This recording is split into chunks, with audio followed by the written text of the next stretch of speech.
Hey everybody, today I'm going to be showing off the bait loop knot for basically tying up roe, which currently this time of the year there's a lot of Chinook in the river and they love to eat roe. Any salmon will eat roe, but specifically Chinook. So I'm going to be showing you with an oversized size 4.0 hook and 100-pound braid, so it should make the process pretty clear what I'm doing. So first off, you're gonna take your line and you're gonna snip it. Usually you can take your line straight off of the leader spool, but not during the egg loop knot. You really need to have it cut before you start. So anyways, first thing we're gonna do is we are going to send your line through the eye of the hook, and we're just going to hold it down here like this, okay? And we're going to grab this and wrap it around. 1, 2, 3, 4, 5, 6, 7. Okay. So then we're just going to squish the wrapped up line down a little bit. Okay, so this first wrap, that's going to determine how big your bait loop is actually going to be. Okay, if you're using a thinner line, smaller diameter, you're going to need to wrap it more. If you're using thicker line, you can do it less. Okay, so now we've got that wrapped up. We're going to grab our other tag end, the far one, and we are going to send it back through the eyelet, hopefully. Okay, so we're sending it back through the eyelet, the opposite direction. There she goes. Okay, so important, always keep this line tight. Okay, if you don't keep that one tight, it's going to spring off and go flying everywhere. Okay, so we're just going to pull a little bit through here, and then we're going to grab that, and I still have my finger on this so it's still tight, and then re-grab it. Okay, there we go. So this was the one that we were already wrapping. We're going to grab that, and now we're going to wrap both lines. 1, 2, 3, 4, 5, good enough. Keep it tight, and then we're just going to pull this end, and we're sliding it through, sliding it through, sliding it through. Again, hold it so you can adjust it. I would take this little loop and put it up top, and still keeping it tight while pulling it through. Okay, so now take this little tag end, we're just going to cut it off, you don't need it there.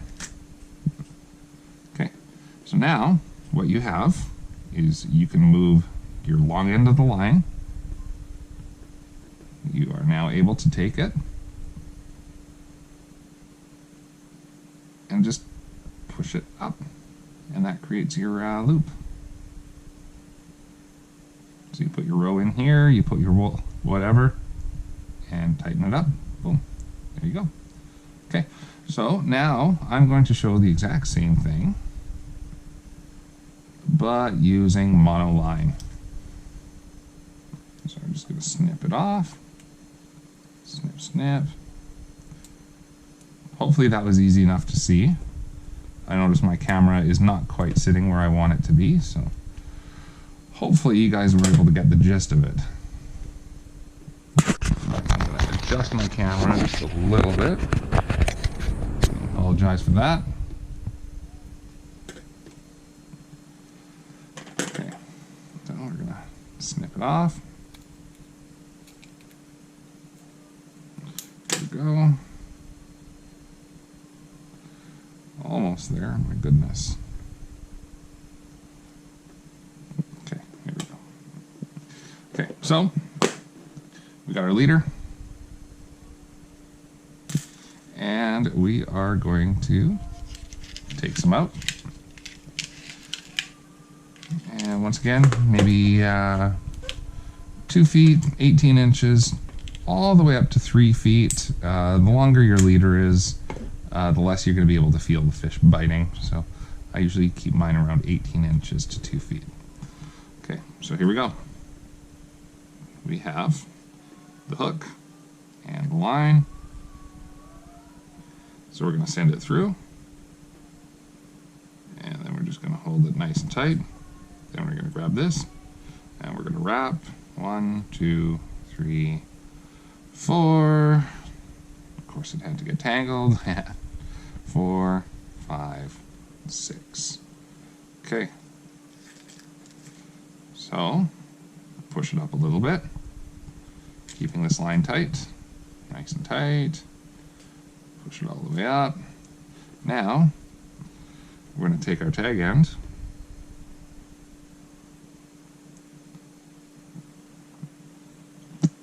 and we're going to send it through this way.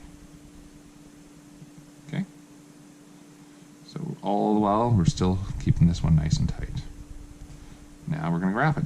1, 2, 3, 4, 5. Nice and tight. And we can push that knot up a little bit. And all we're doing, we're grabbing that tag end and we're dragging it right on through. Mono does tend to fold over a little bit, so you might need to readjust your grip so you can keep holding it tight, and now yank it right in there. Okay. So, once again, clip that tag end, and you have your loop. You just push up on that line, and there's your loop. All right. Bonus content. This is probably one of the nicest little things you can get when you're fishing and it's kind of gross weather. If it's cold, if it's raining, these things are absolutely amazing. I would definitely look at picking up at least one of these. What these allow you to do is tie up your things before you get to the river. So if it is cold, basically all you're going to do is connect. You're going to tie up your hooks with your leader and you're going to stick it in this box. So this is how this works. Notice I've got a whole bunch that are already pre-tied. So all you do is once you have your leader tied up, you're going to take your hook, you're going to slide it into that cork,